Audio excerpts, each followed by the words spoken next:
Jessie from the Swing Project, and in this video we're looking at variations for our 8-count Lindy Hop footwork. In part 1 of this video, we looked at a tricky variation that pushed the first step of our triple step. In this section, we're going to look at putting that same variation in a different part of our footwork. Let's start by recapping our 8-count Lindy footwork, starting on the right foot. 5, 6, 5, 6, here we go. Step, step, triple, step, step with the counts. 1, 2, 3 and 4, 5, 6, 7, 8. That tricky rhythm variation we tried in the first video, we're now going to try and pop it on for our first triple step. Usually our first triple step has the rhythm of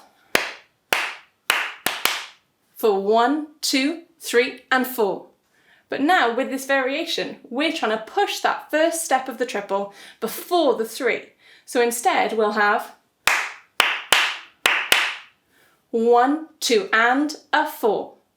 Let's give it a little try.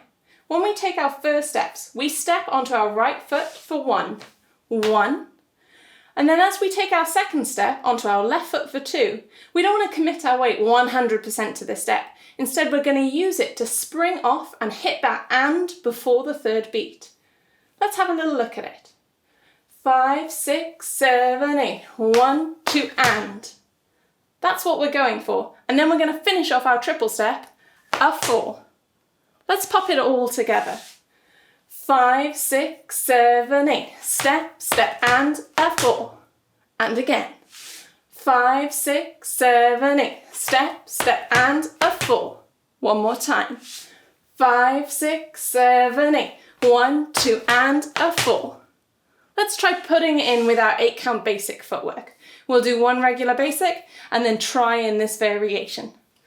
5, 6, 5, 6, here we go. Step, step, triple, 5, 6, 7, 8. 1, 2 and a 4. 5, 6, 7, 8. 1, 2 and a 4. 5, 6, 7, 8. Step, step and a step, step, step, triple step. Don't worry if this one takes a little while to get into your muscles. It is a tricky variation. If you're looking for more of a challenge, why not put both parts of the variation into the same 8-count footwork? Give it a go.